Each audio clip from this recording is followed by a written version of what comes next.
Alors, nous sommes dans les locaux de la société de gestion des marchés autonomes, la SOGEMA, et après la diffusion de notre Vox Populi à propos des 40 000 que payent les dames du marché, les sinistrés, après l'incendie de la dernière fois, la SOGEMA a quand même voulu donner son point de vue et sa version, on va dire, de la situation.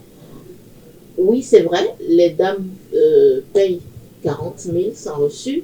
Et nous sommes venus à la rencontre du directeur de l'exploitation des travaux de la SOGEMA, Raoul Dandinou. Bonjour. Bonjour madame. Merci de nous accueillir par ici. Alors, ma première question pour vous, c'est qu'est-ce qui se passe pour qu'on entende, pour qu'on apprenne que des femmes du marché, des sinistrés, payent 40 000 francs pour être redéployées? Merci madame. D'entrée de jeu, je tiens à rappeler que l'idée n'est pas venue de la SOGEMA elle-même. Au lendemain du sinistre, nous les avons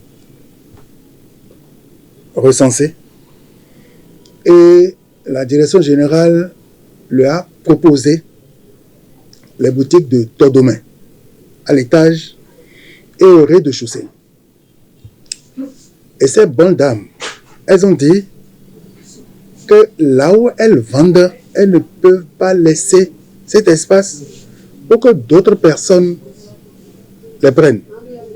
Par conséquent, qu'elles sont prêtes à participer à la reconstruction de leur zone. Okay. Elles sont prêtes. Et celle qui a sorti ce mot le jour-là, elle s'appelle Madame Taméon. Elle est quoi elle est usagère aussi. Oui. Elle vend du télébord dans le marché. Donc, nous lui avons dit, ce n'est pas grave, on va se replier pour voir dans quelle mesure les accompagner vu la quantité de dégâts qu'elles ont eu. Après 3 jours, elle et une autre personne sont allés voir le DG en présence de la présidente des usagers au sein du conseil d'administration et moi-même. Et c'est ensemble qu'on a décidé qu'elle paie les 40 000. Et quand elle est sortie du bureau du DG, elle a fait le point à ses consoeurs. Elles ont tous applaudi. Et le DG leur a dit, il faut que à tel moment, vous veniez payer. Donc, si je comprends bien, vous êtes parti de la requête, de la vendeuse, sinon de la dame Taméon. Oui. Oui. Elles étaient tous là, hein. Elles étaient toutes là. Donc, c'était l'ensemble. Elles étaient toutes là à la salle de conférence. À la salle de conférence de la SOGEMA. C'est là le problème. Okay. Elles étaient toutes, oui. Au lendemain du sinistre. Au lendemain du sinistre. Oui. Et nous leur avons fait la proposition d'aller les installer à Todomé, dans les boutiques de Todomé. Et ensemble, elles ont refusé qu'elles ne peuvent pas aller là-bas. Donc, aujourd'hui, je ne vois pas pourquoi on se lève pour dire on nous a pris 40 000. Ça, c'est un. Ce n'est pas pour la première fois. Ce n'est pas pour la première fois. Lorsqu'on a dégagé la berge, les marailleuses, d'abord, c'était les fripiers qui ont commencé par construire. Et les marailleuses ont pris la relève. Alors, la SOGEMA joue le rôle d'interface entre les menuisiers et les usagers. Donc, quand Dame Taméon, avec son groupe, avait décidé de construire, on ne peut quand même pas les laisser, au diktat des menuisiers. Est-ce que vous me suivez? Oui. Donc, on ne peut pas les laisser au diktat des menuisiers. C'est en ce moment-là que la SOGEMA leur a dit, OK, ce n'est pas grave. Nous allons jouer le rôle d'interface entre vous et les menuisiers. Vous voulez jouer, la SOGEMA veut jouer un rôle d'interface entre les vendeuses du marché dont on parle et les menuisiers. Il faut être précis. Oui. Entre les sinistrés. Les sinistrés du lac 2. Oui. Entre les sinistrés et les menuisiers. Ok. Au-delà du rôle d'interface, jusqu'à quel niveau s'étend votre rôle d'interface? Alors. Quelle est l'implication véritable que vous avez dans ce deal-là, on va dire? Le sinistre a lieu sur le domaine le territoire de la Sogema. Oui. D'accord? Les bonnes dames, les voilà, elles ont accepté reconstruire. La Sogema dit oui. Chacune d'elles va se lever pour aller chercher son menuisier. Et la reconstruction ne serait pas une bonne chose. Donc, le rôle de la Sogema, c'est de leur dire, voilà, ces menuisiers-là, on y a fait leur preuve quelque part. Nous, on est là. C'est vous qui cotisez. C'est les menuisiers qui veulent faire le travail. On suit le travail sur le terrain pour qu'il n'y ait pas de dérapage, pour qu'il n'y ait pas de rançonnement, pour qu'il n'y ait pas de l'arnaque sur le terrain. Parce qu'un menuisier peut prendre l'argent d'un usager et après il va dire qu'il n'a rien pris. Est-ce que quand tu as décidé du coût des 40 000 francs, la Sogema a eu une part d'implication? C'est les menuisiers qui ont dit on va faire on va construire les 4 mètres carrés.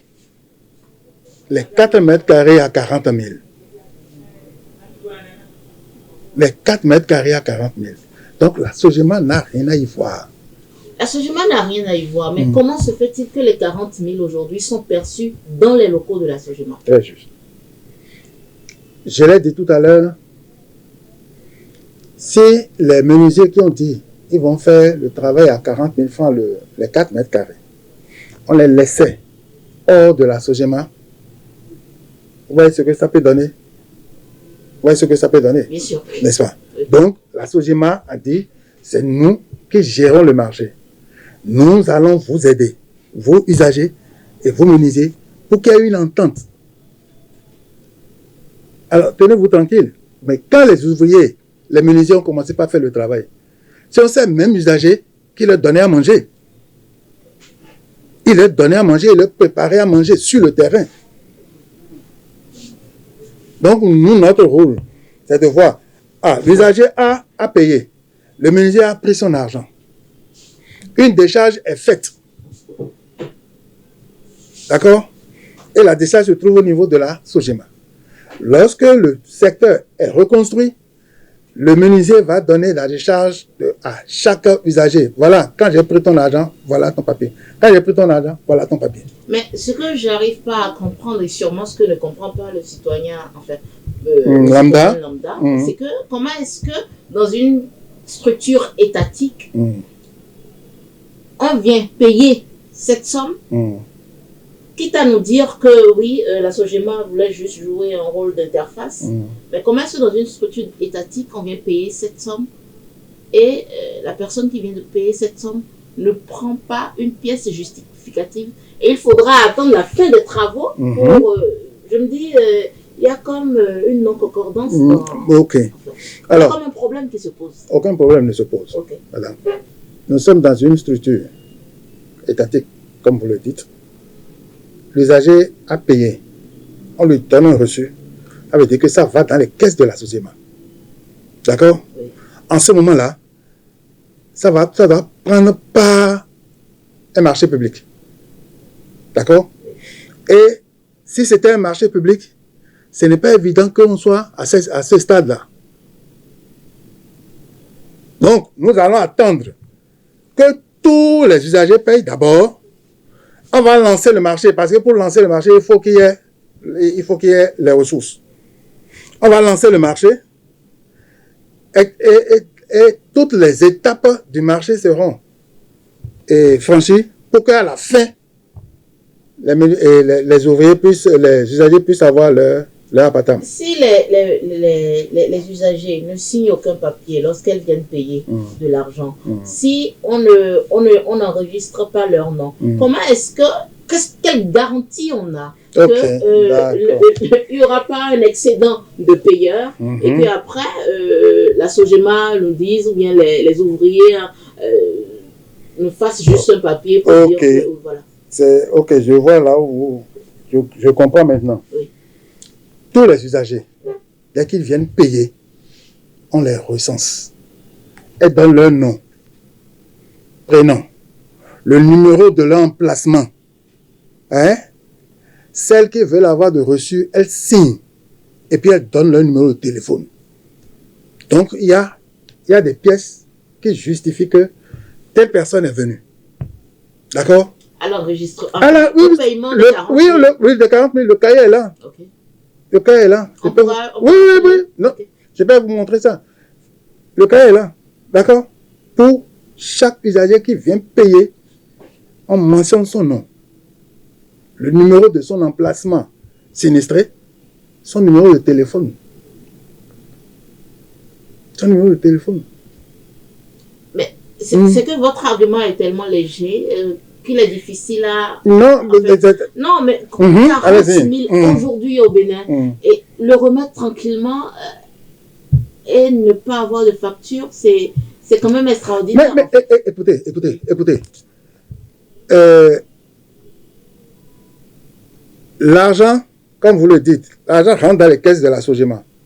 Pour sortir cela, comme c'est des marchés, c'est des travaux à réaliser. Est-ce que c'est des agents, dites-moi, éclairez-moi un peu, est-ce que c'est des agents de la Sogema qui perçoivent les sous chez les usagers? Je dis tout à l'heure que la Sogema est en griffe au milieu. Donc ça transite par, évidemment, un agent de la Sogema qui aussitôt remet aux menuisiers. Donc, l'argent ne peut pas dormir ici. Si l'argent dort là, ça veut dire quoi? Comme vous le dites, on doit leur délivrer un reçu. On leur délivre un reçu, ça rentre dans les caisses de la Sogema. Maintenant, pour sortir cet argent-là, on ne peut pas le sortir du coup comme ça. Vous connaissez l'orthodoxie financière.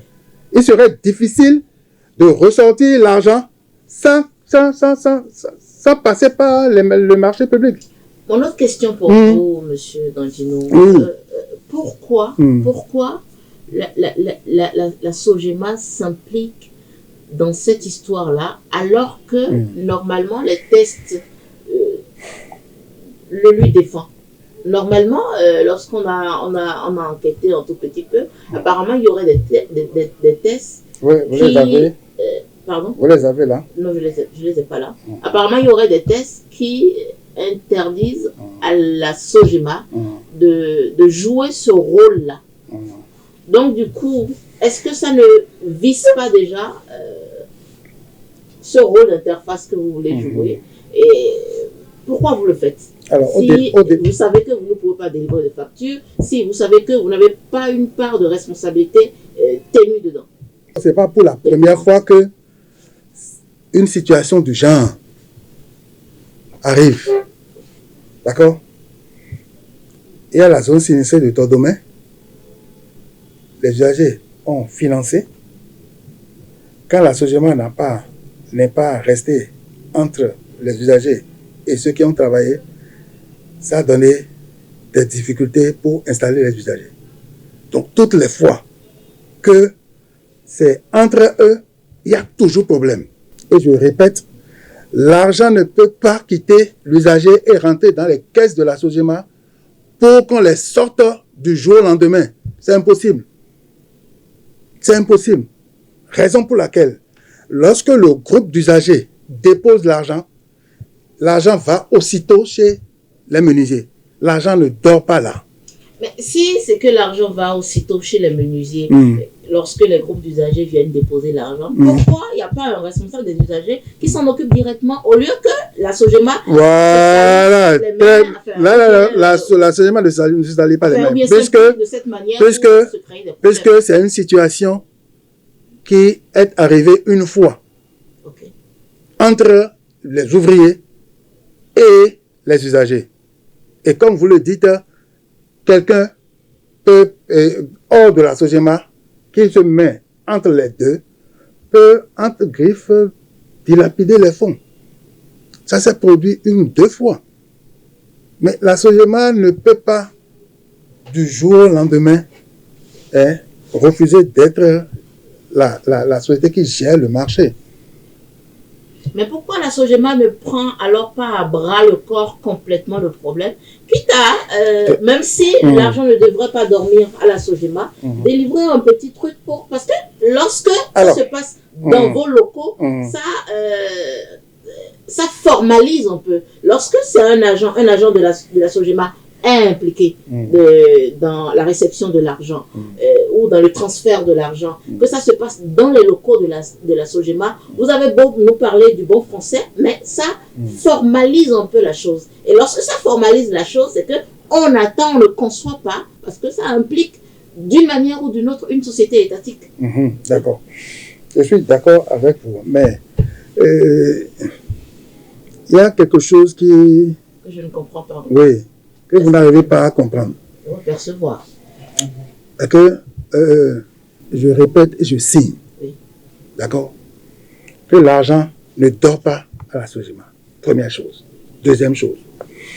Lorsque les usagers déposent l'argent et que la Sogema fait suivre les travaux, il faut que la Sogema se rassure que l'argent va bel et bien chez les menuisiers. Et que les menuisiers, effectivement, ils ont acheté le matériel nécessaire pour faire le travail. Donc, c'est un suivi quotidien. C'est un suivi quotidien. Et à la fin, comme je le dis, et je répète, les menuisiers, dès qu'ils prennent l'argent, ils font une décharge. Ils font une décharge à la Sogema pour montrer qu'ils ont pris l'argent déposé par les usagers. Mais à la fin des travaux, ils doivent donner à chaque usager sa décharge. Parce que là, un reçu ne peut pas être délivré par la société. Dès que la société délivre un reçu comme ça veut dire que l'argent est rentré dans les caisses de la Sogema. Et quand l'argent rentre dans les caisses de la Sogema, ça ne peut pas sortir du jour au lendemain. Il faut des procédures. Il faut une procédure. Il faut nécessairement une procédure. Alors, si on doit attendre la procédure, les usagers, les voilà, ils ont déjà payé. Et on doit attendre la procédure jusqu'à quand on peut leur reconstruire la zone. On va attendre. Ce n'est pas 1 mois ou 2 mois, non.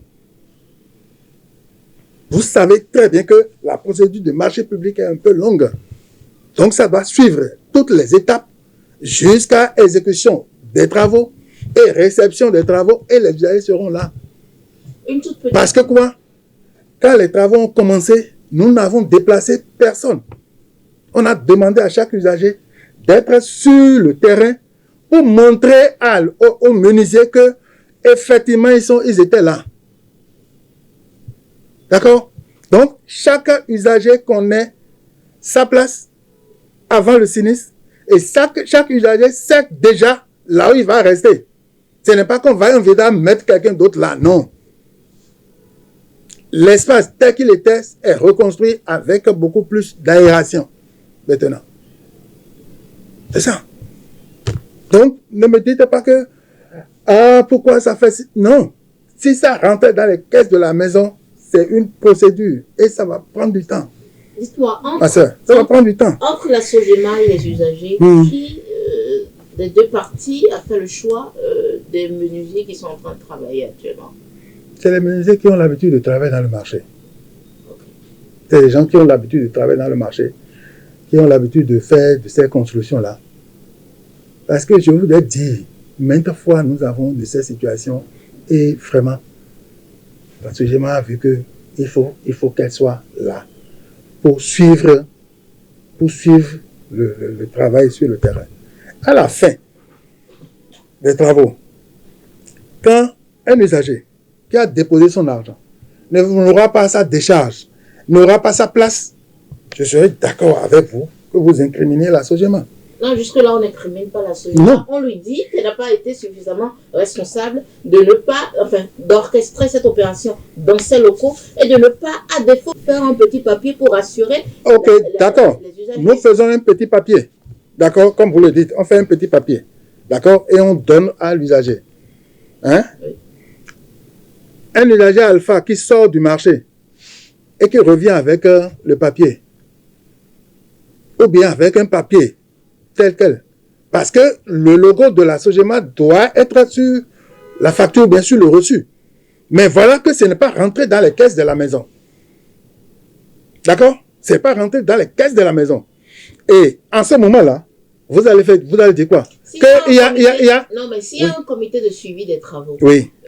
Et si on aurait pu établir un cachet avec la signature du comité de suivi des travaux. Et il y aura le logo, de la Sogema. Non, pour les informations qu'on a, oui. Le comité de suivi des travaux n'est pas, est mixte en fait, composé de plusieurs parties. Oui. Donc si on fait un cachet juste portant mention du comité de suivi des travaux et que le petit papier en question portait cette signature-là, d'une manière ou d'une autre, ça protège et ça nous aurait mis à l'abri des suspicions. Parce que derrière aussi, on ne sait pas si les ouvriers, vous, merci. Et la Sogema, il y a eu des deals. Non, pas du tout. Il y a eu un problème du genre à tort domaine, comme je vous l'ai dit, de ce petit papier-là.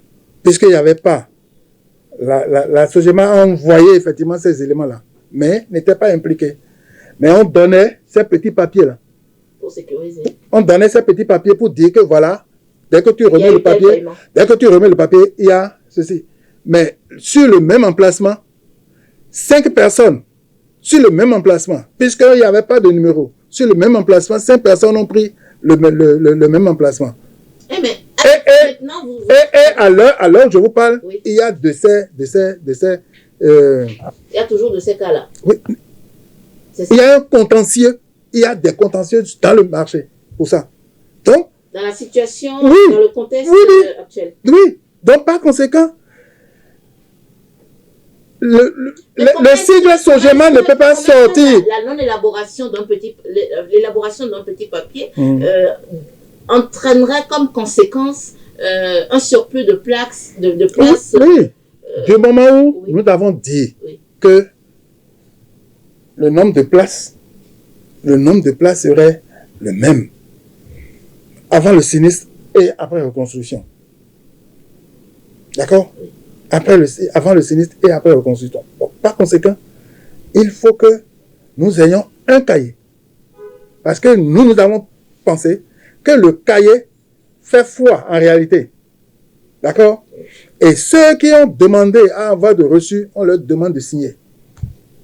Le numéro de téléphone. Et les personnes qui n'ont pas demandé à avoir de reçu? C'est bien. Les personnes qui n'ont pas demandé à avoir de reçu, on leur a dit, à la fin des travaux, vous aurez la décharge qui montre que vous avez effectivement payé. Puisque là, vous avez votre décharge, vous avez votre emplacement. En final.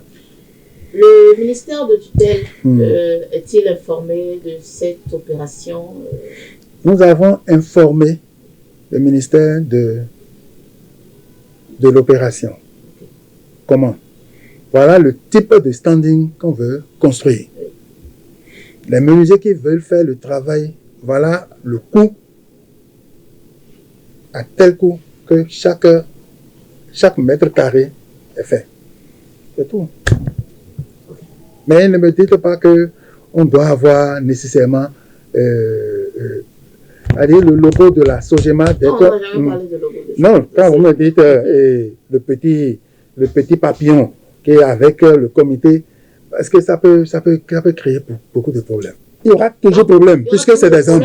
Alors, donc, autant limiter. D'accord. Alors, pour limiter, ma soeur, nous avons au moins la décharge des menuisiers, la décharge que les menuisiers doivent faire aux usagers à la fin des travaux.